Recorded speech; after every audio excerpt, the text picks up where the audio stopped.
In the next section, the northern kingdom is rocked by a bloody revolution started by a king named Jehu, who destroys Ahab's family. And although Jehu was at first commissioned by God, his violence just gets out of control, and it creates the spiral of political assassinations and rebellions from which Israel never recovered. 2 Kings 9. Then Elisha the prophet called one of the sons of the prophets and said to him, "Tie up your garments and take this flask of oil in your hand and go to Ramoth-Gilead. And when you arrive, look there for Jehu, the son of Jehoshaphat, son of Nimshi, and go in and have him rise from among his fellows and lead him to an inner chamber. Then take the flask of oil and pour it on his head and say, 'Thus says the Lord, I anoint you king over Israel.' Then open the door and flee. Do not linger." So the young man, the servant of the prophet, went to Ramoth-Gilead. And when he came, behold, the commanders of the army were in council. And he said, "I have a word for you, O commander." And Jehu said, "To which of us all?" And he said, "To you, O commander." So he arose and went into the house. And the young man poured the oil on his head, saying to him, "Thus says the Lord, the God of Israel, I anoint you king over the people of the Lord over Israel. And you shall strike down the house of Ahab your master, so that I may avenge on Jezebel the blood of my servants, the prophets, and the blood of all the servants of the Lord. For the whole house of Ahab shall perish, and I will cut off from Ahab every male, bond or free, in Israel. And I will make the house of Ahab like the house of Jeroboam, the son of Nebat, and like the house of Baasha, the son of Ahijah. And the dogs shall eat Jezebel in the territory of Jezreel, and none shall bury her." Then he opened the door and fled. When Jehu came out to the servants of his master, they said to him, "Is all well? Why did this mad fellow come to you?" And he said to them, You know the fellow and his talk. And they said, "That is not true. Tell us now." And he said, Thus and so he spoke to me, saying, Thus says the Lord, I anoint you king over Israel. Then in haste every man of them took his garment and put it under him on the bare steps. And they blew the trumpet and proclaimed, Jehu is king! Thus Jehu the son of Jehoshaphat, the son of Nimshi, conspired against Joram. Now Joram with all Israel had been on guard at Ramoth-Gilead against Hazael king of Syria. But King Joram had returned to be healed in Jezreel of the wounds that the Syrians had given him when he fought with Hazael king of Syria. So Jehu said, If this is your decision, then let no one slip out of the city to go and tell the news in Jezreel. Then Jehu mounted his chariot and went to Jezreel, for Joram lay there. And Ahaziah king of Judah had come down to visit Joram. Now the watchman was standing on the tower in Jezreel, and he saw the company of Jehu as he came, and said, I see a company! And Joram said, Take a horseman and send to meet them, and let him say, Is it peace? So a man on horseback went to meet him, and said, Thus says the king, Is it peace? And Jehu said, What do you have to do with peace? Turn around and ride behind me.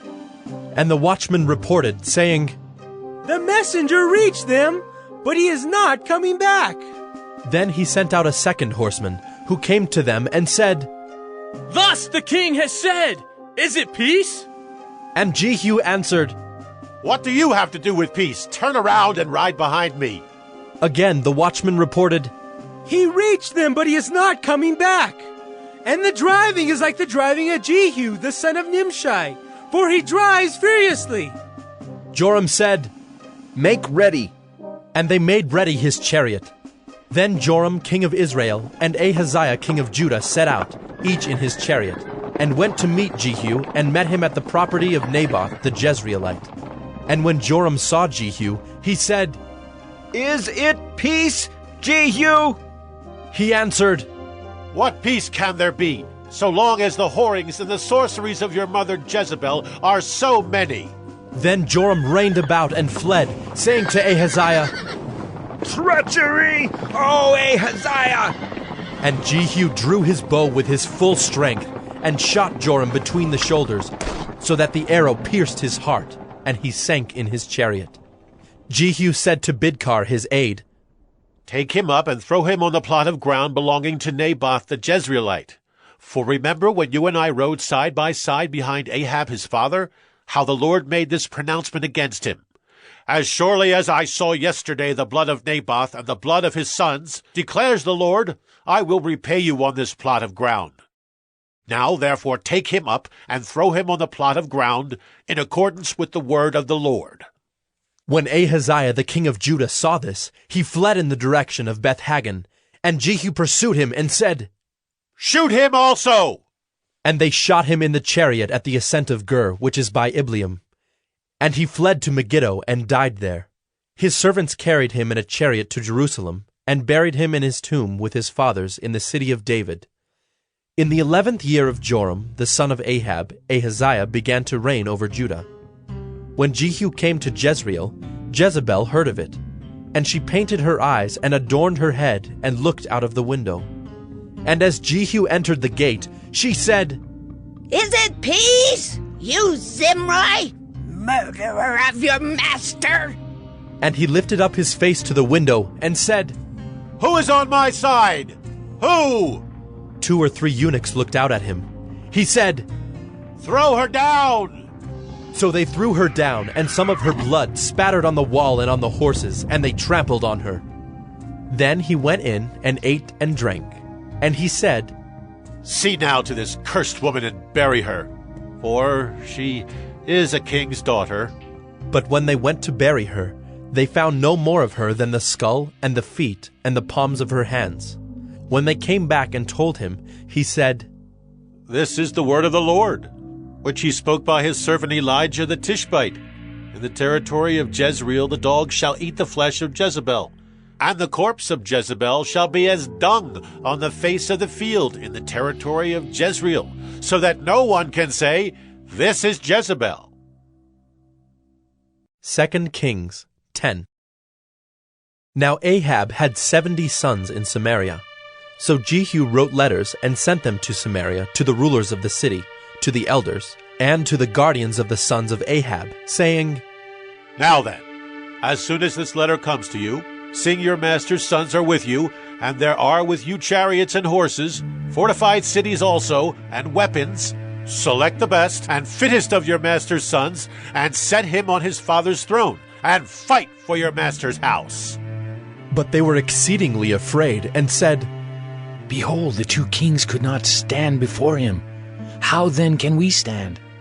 So he who was over the palace, and he who was over the city, together with the elders and the guardians, sent to Jehu, saying, We are your servants, and we will do all that you tell us. We will not make anyone king. Do whatever is good in your eyes. Then he wrote to them a second letter, saying, If you are on my side, and if you are ready to obey me, take the heads of your master's sons, and come to me at Jezreel tomorrow at this time. Now the king's sons, 70 persons, were with the great men of the city who were bringing them up. And as soon as the letter came to them, they took the king's sons and slaughtered them, 70 persons, and put their heads in baskets, and sent them to him at Jezreel. When the messenger came and told him, They have brought the heads of the king's sons, he said, Lay them in 2 heaps at the entrance of the gate until the morning. Then in the morning, when he went out, he stood and said to all the people, You are innocent. It was I who conspired against my master and killed him. But who struck down all these? Know then that there shall fall to the earth nothing of the word of the Lord, which the Lord spoke concerning the house of Ahab, for the Lord has done what he said by his servant Elijah. So Jehu struck down all who remained of the house of Ahab in Jezreel, all his great men and his close friends and his priests, until he left him none remaining.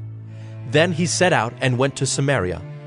On the way, when he was at Beth-Eked of the shepherds, Jehu met the relatives of Ahaziah, king of Judah, and he said, Who are you? And they answered, We are the relatives of Ahaziah, and we came down to visit the royal princes and the sons of the queen mother. He said, Take them alive. And they took them alive and slaughtered them at the pit of Beth-Eked, 42 persons, and he spared none of them. And when he departed from there, he met Jehonadab the son of Rechab coming to meet him. And he greeted him and said to him, Is your heart true to my heart as mine is to yours? And Jehonadab answered, It is. Jehu said, If it is, give me your hand. So he gave him his hand, and Jehu took him up with him into the chariot. And he said, Come with me, and see my zeal for the Lord. So he had him ride in his chariot. And when he came to Samaria, he struck down all who remained to Ahab in Samaria, till he had wiped them out, according to the word of the Lord that he spoke to Elijah. Then Jehu assembled all the people, and said to them, Ahab served Baal a little, but Jehu will serve him much. Now therefore call to me all the prophets of Baal, all his worshippers and all his priests. Let none be missing, for I have a great sacrifice to offer to Baal. Whoever is missing shall not live. But Jehu did it with cunning, in order to destroy the worshippers of Baal. And Jehu ordered, Sanctify a solemn assembly for Baal! So they proclaimed it.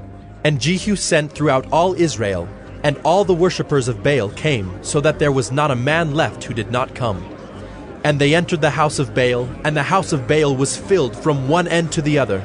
He said to him who was in charge of the wardrobe, Bring out the vestments for all the worshippers of Baal. So he brought out the vestments for them. Then Jehu went into the house of Baal with Jehonadab the son of Rechab, and he said to the worshippers of Baal, Search, and see that there is no servant of the Lord here among you, but only the worshippers of Baal. Then they went in to offer sacrifices and burnt offerings. Now Jehu had stationed 80 men outside, and said, The man who allows any of those whom I give into your hands to escape shall forfeit his life.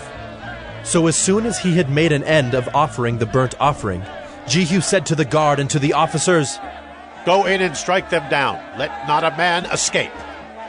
So when they put them to the sword, the guard and the officers cast them out and went into the inner room of the house of Baal, and they brought out the pillar that was in the house of Baal and burned it. And they demolished the pillar of Baal and demolished the house of Baal and made it a latrine to this day. Thus Jehu wiped out Baal from Israel. But Jehu did not turn aside from the sins of Jeroboam the son of Nebat, which he made Israel to sin, that is, the golden calves that were in Bethel and in Dan. And the Lord said to Jehu, Because you have done well in carrying out what is right in my eyes, and have done to the house of Ahab according to all that was in my heart, your sons of the 4th generation shall sit on the throne of Israel. But Jehu was not careful to walk in the law of the Lord, the God of Israel, with all his heart. He did not turn from the sins of Jeroboam, which he made Israel to sin. In those days the Lord began to cut off parts of Israel. Hazael defeated them throughout the territory of Israel. From the Jordan eastward, all the land of Gilead, the Gadites and the Reubenites, and the Manassites from Aroer, which is by the valley of the Arnon, that is, Gilead and Bashan. Now the rest of the acts of Jehu, and all that he did, and all his might, are they not written in the book of the Chronicles of the kings of Israel? So Jehu slept with his fathers, and they buried him in Samaria. And Jehoahaz his son reigned in his place. The time that Jehu reigned over Israel in Samaria was 28 years. 2 Kings 11. Now when Athaliah, the mother of Ahaziah, saw that her son was dead, she arose and destroyed all the royal family. But Jehosheba, the daughter of King Joram, sister of Ahaziah, took Joash, the son of Ahaziah, and stole him away from among the king's sons who were being put to death, and she put him and his nurse in a bedroom. Thus they hid him from Athaliah, so that he was not put to death. And he remained with her 6 years, hidden in the house of the Lord, while Athaliah reigned over the land. But in the 7th year Jehoiada sent and brought the captains of the Kerites and of the guards, and had them come to him in the house of the Lord. And he made a covenant with them, and put them under oath in the house of the Lord, and he showed them the king's son. And he commanded them, This is the thing that you shall do. 1/3 of you, those who come off duty on the Sabbath and guard the king's house, another third being at the gate sewer, and a third at the gate behind the guards, shall guard the palace. And the 2 divisions of you which come on duty in force on the Sabbath and guard the house of the Lord on behalf of the king shall surround the king, each with his weapons in his hand. And whoever approaches the ranks is to be put to death. Be with the king when he goes out and when he comes in." The captains did according to all that Jehoiada the priest commanded. And they each brought his men who were to go off duty on the Sabbath, with those who were to come on duty on the Sabbath, and came to Jehoiada the priest. And the priest gave to the captains the spears and shields that had been King David's, which were in the house of the Lord. And the guard stood, every man with his weapons in his hand, from the south side of the house to the north side of the house, around the altar and the house on behalf of the king. Then he brought out the king's son, and put the crown on him, and gave him the testimony. And they proclaimed him king and anointed him, and they clapped their hands and said, "Long live the king!" When Athaliah heard the noise of the guard and of the people, she went into the house of the Lord to the people. And when she looked, there was the king standing by the pillar according to the custom, and the captains and the trumpeters beside the king, and all the people of the land rejoicing and blowing trumpets. And Athaliah tore her clothes and cried, "Treason! Treason!" Then Jehoiada the priest commanded the captains who were set over the army, "Bring her out between the ranks, and put to death with the sword anyone who follows her." For the priest said, "Let her not be put to death in the house of the Lord." So they laid hands on her, and she went through the horses' entrance to the king's house, and there she was put to death. And Jehoiada made a covenant between the Lord and the king and people, that they should be the Lord's people, and also between the king and the people. Then all the people of the land went to the house of Baal and tore it down. His altars and his images they broke in pieces, and they killed Mattan the priest of Baal before the altars. And the priest posted watchmen over the house of the Lord. And he took the captains, the Carites, the guards, and all the people of the land, and they brought the king down from the house of the Lord, marching through the gate of the guards to the king's house. And he took his seat on the throne of the kings. So all the people of the land rejoiced, and the city was quiet after Athaliah had been put to death with the sword at the king's house. Jehoash was 7 years old when he began to reign,